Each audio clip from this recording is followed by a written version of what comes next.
Thank you, babe. Whatever. Babe, come here. What?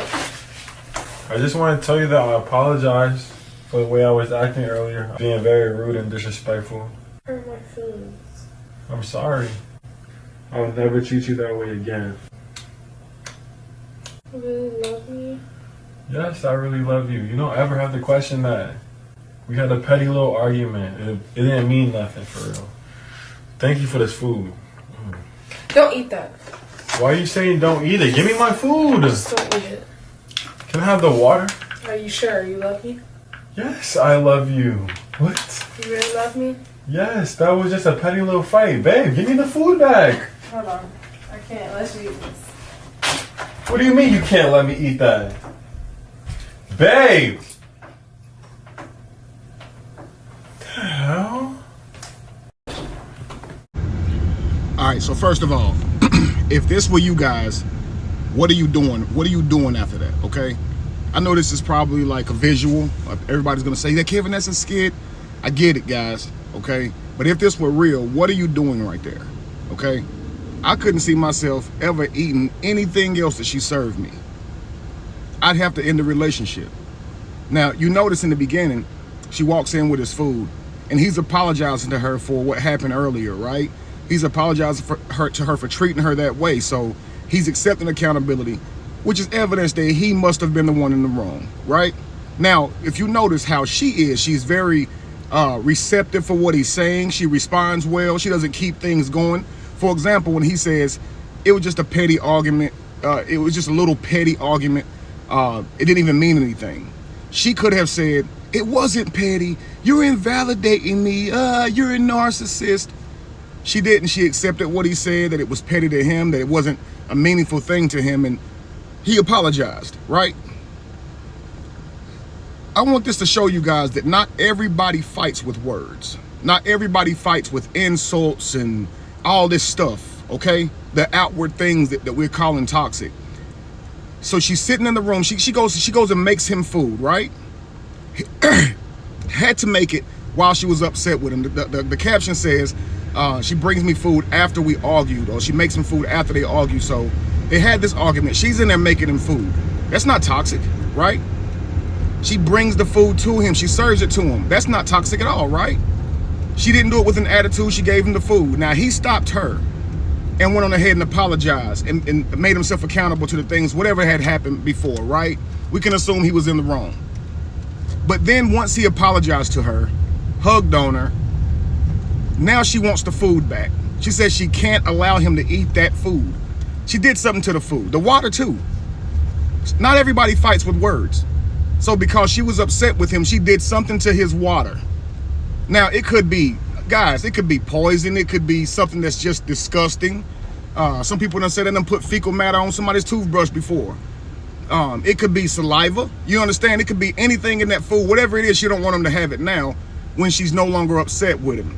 Yo, that's emotional terrorism, yo. It is. You guys got to understand this. It don't all look like chaos. Sometimes it can be a silent ninja. You and I wanted to say a different word, but I can't say it here.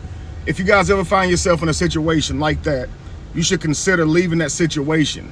Who knows how you could have reacted to what she put in the food, whether that be some type of biological reaction. Who knows how you would have reacted once you would have known what she did, if you would have ever found out, if you'd have caught her doing it. Listen, you'll likely become physical if you knew about this. And if it's something in it that can hurt you, it's already too late too. If you see somebody that likes to retaliate, like, I don't want to say like to, it's instinctual how some people respond when they're upset. Some people go to yelling and screaming and cussing, throwing things. Some people hit. Some people do sneaky things like this, okay? When you notice a person is quick to these type of reactions, you got to make a decision that's best for you. Because I know for me, I'd walk on eggshells the entire relationship, hoping I haven't done anything to her. Now, if he mistreated her, he's wrong, but I would still walk on eggshells, wondering if I've done something to upset her. I mean, she went and put something in his food. I'm going to read this before I get off, guys. Listen here. Contaminating someone's food is typically classified as psychological and emotional abuse, as well as physical abuse. It is a form of control and intimidation that can make the victim feel vulnerable, unsafe, and anxious about their eating or drinking.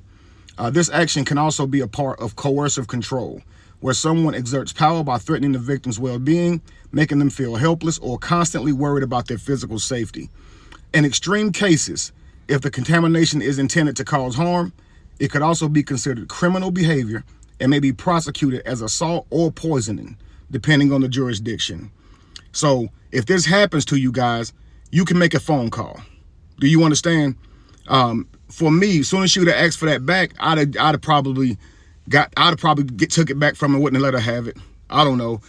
I'd have had it examined to see what was in it. What was this lady gonna do to me? And if not, if I wasn't able to get the bowl from her, I'd probably try to stay as calm as I can and leave if it's her place and find a way to get her out if it's mine.